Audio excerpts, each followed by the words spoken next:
அதிமுகவினுடைய ஆதரவை கேட்காம, ஒரு கடிதம் அனுப்பாம, ஒரு மெசேஜ் அனுப்பாம, ஒரு ஆதரவு எந்த நிலையில பொது வெளியிலையும் கேட்காம, இந்த கட்சியில பதவியை விரும்புறாங்கன்னு ஒரு சிலரை குறிப்பிட்டு தெரிஞ்சுக்கிட்டு அவங்கள போய் நான் 10 அமைச்சரவை உங்களுக்கு தரேன், நீ முதலமைச்சர் மட்டும் எங்களுக்கு கொடுத்தா போதும், மற்ற இங்கே கூட இருக்க 2-3 பேருக்கு ஏதாவது இருந்தால் போதும், மீதி நீங்கள் அமைச்சரவையே பார்த்துங்க, மீதி வர உங்கள் கூட வர அத்தனை பேருக்கும் 15 பேர் 12 பேர் ஆனாலும் எல்லாருக்கும் வாரிய தலைவர் தரேன், நீங்களே தமிழ்நாடு முழுக்க, நான் இன்னும் சொல்கிறேன், இவ்வளோ நாள் நான் சொல்லாத செய்தி, தமிழ்நாடு முழுக்க சிவி சண்முகம் கிட்ட அந்த அரசனுடைய வழக்கறிஞர்கள் நியமனம் நீங்களே பார்த்துங்க, சட்டத்துறை அமைச்சராக இருந்து அதை எல்லாம் போடுங்க, எங்ககிட்ட ஆள் இல்லைன்ட்டு அதிமுகவில் எத்தனையோ செய்தி தொடர்பாளர் கூட இது மாதிரி சொல்கிறாங்க தலைவான்னு சொல்லிட்டு போனவங்க இருக்காங்க.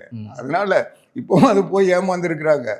இன்னைக்கு அவங்க கட்சியில் இருக்கவங்களே வழக்கு போட்டு உச்ச நீதிமன்றத்தில் வழக்கு இருக்கு, உங்களுக்கு தெரியும். அதனால இது எல்லாமே முழுக்க முழுக்க ஜோசப் விஜய் அவர் கொள்கையை சொல்லியோ திட்டங்களை சொல்லியோ கட்சி கட்டமைப்பை பலப்படுத்தியோ ஆட்சிக்கு வரல. குதிரை பேரத்தின் வழியாக அவருடைய ஒரே நோக்கம், நான் முதலமைச்சர், யார் எக்கெடு கேட்டாலும் பரவாயில்ல, எவனை நான் முதலமைச்சர், நீ யார் வேணா என்ன வேணா பண்ணுங்க, ஆதவர்ஜினா யாரனா வாங்கு, செங்கோட்டை யாரனா கூட்டிட்டு வா. இதெல்லாம் பண்றாரு. இதனுடைய பாதிப்பு அதிமுகவுக்குள்ள, அதிமுகவுக்கு பாதிப்பு இல்லைங்க. அதிமுகவில் இருந்த அழுக்குகள் எங்களுக்கு தலைவர்களாக காட்சி தந்தார்கள். இன்னைக்கு அந்த அழுக்குகள்லாம் இந்த தேர்தல் மழையில, அதுக்கு பிறகு விஜய் நடத்தின குதிரை பேரத்தில் அந்த மழை வெள்ளத்தில் அதெல்லாம் கரைஞ்சு போச்சு. நாங்கள் சுத்த சுயம் பிரகாச எங்களுடைய சுய உருவத்தில் இருக்கோம். அண்மையில் உலக வைகைச்செல்வன் சொல்றாரு, ஒரு தலைவர் இதை முடிச்சிடறேன், நீங்க அடுத்த வைகைச்செல்வனுக்கு வாங்கின அவரை. இதுக்கு ஒரே உதாரணம், இன்னைக்கு நீங்க விழுப்புரத்தில் போய் பாருங்க, அதிமுக பலமாக இருக்கா இல்லையான்னு தெரியும். கரூரில் போய் பாருங்க, அதிமுக பலமாக இருக்கா இல்லையான்னு தெரியும். இன்னைக்கு தமிழ்நாடு முழுக்க இந்த மாற்றப்பட்ட புதுக்கோட்டையில், நேற்று புதுக்கோட்டையிலேருந்து இங்கே வந்தாங்க, எங்களுக்கு 300 பஸ் யாரும் எடுத்து கொடுக்கல, ஆர்டிஓ ஆஃபீஸில் சொல்லி பஸ் அனுப்பல, அதிமுக தொண்டர்கள் நேற்று அதிமுக தலைமை கழகத்தில் அவங்க விஜயபாஸ்க்கு எதிராக முழக்கத்தில் எடுப்பாங்க. நாங்கள் இல்லை, அவங்க கூப்பிடல, நாங்கள் என்ன மகாபலிபுரத்தில் அதுவும் குஷன் சேர் உட்காருங்க, எழுந்து ஓடிடாதீங்கன்னு நாங்கள் கத்தலை. குஷன் சேரில் உட்கார்றது எந்த காலத்துலையாவது ஒரு கட்சி கூட்டத்தில் குஷன் சேர் போட்டு பார்த்துருக்கீங்களா? 3 வேளை சோறை போட்டு மகாபலிபுரத்தை சுற்றி காட்டி கூப்பிட்டு வந்தது பார்த்துருக்கீங்களா? அதனால இதையெல்லாம் செஞ்சு கூட நேற்று காலையில் எல்லாம் இங்கே வந்துட்டாங்க. அதனால் அதிமுகவில் அப்போ கூட அவங்க கூட்டம் நடந்தது, ஆனால் பேச சொல்ல ஆள் இருந்ததா? விஜய் பாஸ்கரை பேச சொல்ல ஆள் இருந்ததா? எல்லாம் எழுந்து போயிட்டாங்க. என்னன்னா அவங்க என்ன நினைச்சாங்க, விஜய் கூட போட்டோ எடுக்கலாம், ஒரு நடிகர் விஜயை பார்க்கலான்னு வந்தாங்க. அங்கே பார்த்தா விஜயை காணும், புஷி ஆனந்த் தான் விஜய் நினைச்சுன்னு அவர் முன்னால போய் சேர்றாரு.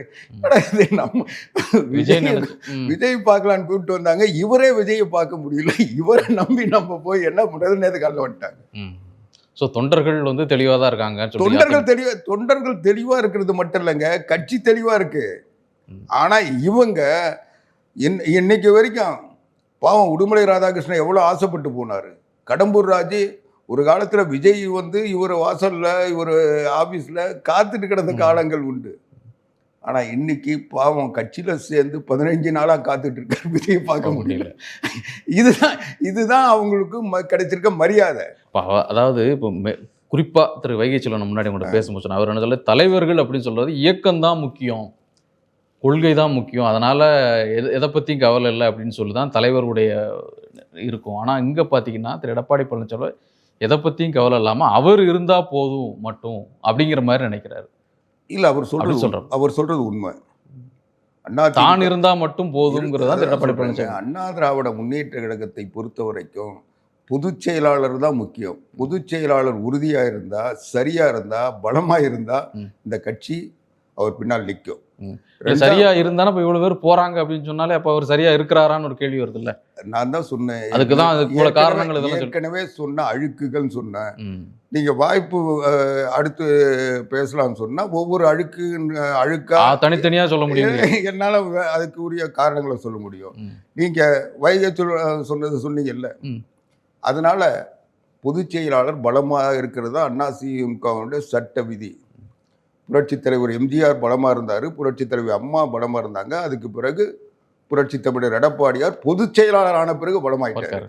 நான் சொல்ற வார்த்தையை நீங்க சரியாக கவனிக்கணும். பொதுச் செயலாளர்ன்ற வகையில் பொதுச் செயலாளர் மட்டும்தான் யாரையும் நீக்க முடியும், சேர்க்க முடியும், எல்லா வகையான நடவடிக்கைகளில் ஈடுபட முடியும். அதனால அதிமுகவில் பொதுச் செயலாளர் தான் முக்கியம். அதனால தான் பொதுச் செயலாளர் பொது உறுப்பினர்களால் தேர்ந்தெடுக்கப்பட்டவர். இதையே தான் அவர்களே சொல்றாங்க. இந்த அதிகாரம் இருக்குல்ல, தன்னிடம் எல்லா அதிகாரம் இருக்கு, யாரை வேணாலும் நீக்க முடியும், யாரை வேணாலும் சேர்க்க முடியும். இந்த அதிகார பலத்தோட தான் அவர் தான்கிற எண்ணத்தோடு இருக்கிறாரு. கட்சியை வளர்க்கணும், கட்சி மேல வரணும், மீண்டும் ஆட்சியை பிடிக்கணும், தோல்வியிலிருந்து மீளணும், இந்த சிந்தனைகள் இல்லை எடப்பாடி. சொல்றதுக்குரிய அருகதையோ யோகியதையோ தகுதியோ வைகை செல்வனுக்கோ வேலுமணிக்கோ சிவி சண்முகத்துக்கோ விஜயபாஸ்கர்களுக்கோ இன்னும் யார் எக்ஸெட்ரா யாருக்குமே இல்லை. ஏன்னா நீங்கள் ஒவ்வொருத்தரையும் நான் சொல்ல முடியும். வைகை செல்வனுக்கு 2 வாட்டி சீட்டு கொடுத்தாங்களே, ஏன் தோத்தாரு? கட்சி பலமாக தானே இருக்கு. பொதுச் செயலாளர் இவருக்கு தானே சீட்டு கொடுத்தாரு. அது கூட அம்மா இருக்கு சொல்லி ஒருத்தர் கொடுத்துட்டாங்க. அதை போய் அழுது புரண்டு மாற்றினாருல்ல, ஜெயிக்க முடியல அவரால். ஏன் ஜெயிக்க முடியல? அப்போது அம்மா முதலியே சொன்னாங்க, இவர் கொடுத்தா ஜெயிக்க மாட்டாங்க, இவர் அந்த அளவுக்கு அணுகுமுறை, அவ்வளோ நல்ல ரிலேஷன்ஷிப் வச்சுருக்காரு, அதனால் வேண்டாம், இவருக்கு வேறு ஏதாவது செய்யலாம், இவரை வேண்டாம் இருக்க சொல்லுங்கன்னு. இல்லை, என் வாழ்க்கையினுடைய என் மாமியார் ஊர் அது, எனக்கு வந்து மாப்பிள்ளை வந்து சீட்டு வாங்கலைன்னா மாமியார் கோச்சுப்பாங்கன்னு சொல்லி அங்கே போய் சீட்டு வாங்கினார். என்னாச்சு? இவர் அறுவடை பண்ணார். இவருக்கு சீட்டு வாங்குறதே வந்து இவர் ஒரு சிலர் இருப்பாங்க, கட்சி ஜெயிக்குதோ இல்லையோ நம்ம ஜெயிக்கிற, அது வந்து கட்சி தொண்டர்கள் விருப்பம், தொண்டர்களாக சேர்ந்து ஜெயிக்க வச்சுருவாங்க. நம்ம பணத்தை வந்து வசூல் பண்ணிடணும். தேர்தல் நினைக்கிற என்ன கவனிங்கன்னா அதுக்குன்னு ஒரு சிலர் இருப்பாங்க. அதுவும் வைகை செல்வனுக்கு அந்த மாதிரி நண்பர்கள் அதிகம். அதனால் அவர் வசூல் பண்ணிட்டு அங்கே பூத்தில் உட்காரவனுக்கு கூட காசு கொடுக்காம ஓடிடுவார். கேட்டால் டோக்கன் கொடுத்துட்டு வருவார். இவர் முன்னால் கொடுத்த டோக்கனே அப்போ அது ரிசீவ் ஆகலன்றது தான் அந்த தேர்தலில் தோத்தார். இந்த முறை வந்து அவர் அது சீட்டு கேட்டார், அதுக்கான சூழ்நிலை இல்லை. 2வது, இவர் தேர்தலில் என்ன பயன்படுத்தலன்ற ஒரு குற்றச்சாட்டு. மரணத்தை விட கொடுமையானது அங்களுக்கு அங்கீகாரம். ஆனால் நாடாளுமன்ற தேர்தலில் முழுமையாக எனக்கு எல்லா விவரங்களும் தெரியும், வைகை செல்வனை பற்றியும் தெரியும், அவர் பாலகுமரனாக இருந்த காலத்திலிருந்து தெரியும். அதனால் இவர் மாணவ பருவத்தில் இருந்தால் ஏன் போய் டெல்லியில் காத்து கிடந்தார்? அதுக்கப்புறம் இங்கே வந்து அந்த என்னது கற்பகம்பாள் பள்ளிக்கூடத்தில் வேலை செஞ்சாரா? அப்போ வந்து அரசியல் தீவிரமாக ஈடுபட்டு இருந்தாரா? சும்மா எதையாவது ஒன்று அடித்து விட்டுக்கிட்டு இது பண்ணிக்கிட்டு ஏதாவது பேசிகிட்டு இருக்காரு. அது அவர் பேசிட்டா நான் அதுக்கு பதில் சொல்லிக்கிறேன். இப்போது நாடாளுமன்ற தேர்தலில் எல்லா விதமான 100 விழுக்காடு இந்த பிரச்சார பணிகள் வைகை செல்வன் பொறுப்பில் ஒப்படைக்கப்பட்டது. ஆனால் குறைஞ்சபட்சம் அந்த பேச்சாளர்களுக்கு கொடுத்த காசில் கூட கமிஷன் அடித்தார். இந்த குற்றச்சாட்டு எல்லா பேச்சாளரும் இன்னைக்கு கூட இப்போ ஊடகத்தில் பார்த்தாங்கன்னா எல்லாருமே எதையுமே இவர் முறையாக செய்யலை, இவர் வந்து அதுலேயும் இவர் சரியாக நடந்துக்கல. அந்த குற்றச்சாட்டு எல்லாருமே இதே பொருளாளர்கிட்ட கம்ப்ளைண்ட் பண்ணியிருக்காங்க, பொதுச் செயலாளர்கிட்ட பண்ணியிருக்காங்க, எல்லாருமே பண்ணியிருக்காங்க, எல்லாருமே பாதிக்கப்பட்டு இருக்காங்க. அந்த குற்றச்சாட்டுக்கு அடிப்படையில் இந்த முறை அவரை அந்த பணிக்கு அனுப்பல. சில பேர் அவர் அந்த சில பொறுப்புகள் கொடுக்கல அல்லது சீட்டு கொடுக்கல, அது ஒரு ரீசன் இருக்குங்கறீங்க. தீர்மான குழுன்னு போட்டு அவர் அதில் அவர் உறுப்பினராக போட்டு தான் அனுப்புனாங்க. தமிழ்நாடு முழுக்க போயிட்டு தானே வந்தார். என்னன்னா பொருளாதார ரீதியாக செய்யக்கூடிய பணிகள்ல அவர் ஈடுபடுத்தலை. அதனால 2வது, இவர் என்ன சொல்றாரு, அதிமுக நான் வந்து என்ன ரத்தமும் சதையுமா இருந்து கட்சி வளர்ந்து, அதிமுகவில் ஆண்டு விழாக்கள் நடக்கும். ஆண்டு விழா நடக்கும். அம்மா பிறந்த நாள், புரட்சித் தலைவர் எம்ஜிஆர் பிறந்த நாள், அண்ணா பிறந்த நாள், மே தின விழா, இந்த மாதிரி ஒரு குறிப்பிட்ட தலைமை கழக அறிவிப்பில் கூட்டம் நடக்கும் தமிழ்நாடு முழுக்க.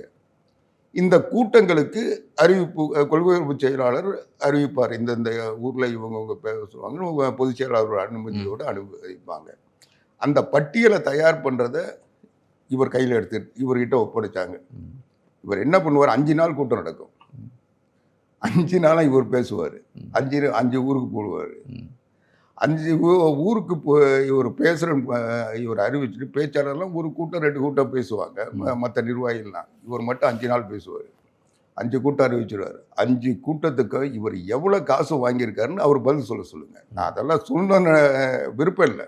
ஆனால் இவர் என்னவோ போய் கட்சிக்கு இவர் ஒரு கூட்டத்துக்கு போனார்னா இவருக்காக குறைஞ்சது தனிப்பட்ட முறையில் கூட்டம் நடத்துகிறவங்க 1 லட்ச ரூபாய் செலவு பண்ணணும். ஒரு சாதாரண பேச்சாளர் போனால் ஒரு 15,000 20,000 ரூபாயில் ஒரு இவரை விட சிறப்பாக பேசுகிற பேச்சாளர் பயன்படுத்திடுவாங்க. இந்த மாதிரி ஒரு கட்சிக்காரனை அட்டை மாதிரி உறிஞ்சி இவர் கொடுத்துட்டு இவர் கட்சிக்கு என்னவோ ரத்தம் சிந்தனா என்ன இவர் ரத்தம் சிந்திருந்தா ஏன் பள்ளிக்கல்வித்துறை அமைச்சராக இருக்க சொல்ல காரில் ஏறி அந்த விழாவுக்கு போகிறாரு. அங்கே போகிறதுக்கு முன்னே செக்யூரிட்டி சொன்னாங்க, யார் நீங்கள் அமைச்சர், உங்கள் பதவி போய் 1/2 மணி நேரம் ஆச்சு, அங்கே அமைச்சர் பழனியை போய் உட்காந்துருக்காரு, அவர் தான் இன்சார்ஜ், விழாவுக்கு அம்மா இங்கே போக சொன்னாங்கன்னு சொல்லி அமுச்சு விட்டாங்கல்ல.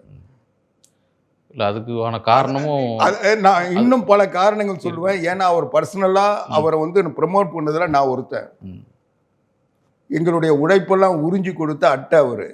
அதனால் அவர் வாயை வச்சுட்டு சும்மா இருந்தால் ஏதோ போகிறாரு, தாவேக்கால சேரதுன்னு முடிவு பண்ணிட்டாரு. அவருடைய பாஸ் விஜயபாஸ்கர் போயிட்டாரு, அதனால இவர் போகிறதுன்னு முடிவு பண்ணிட்டாரு. இதில் ஏன் இதெல்லாம் சொல்லிக்கிறாரு, இதெல்லாம் சொன்னார்னா கண்டிப்பாக நான் அதை எல்லாத்தையும் பேசுவேன்.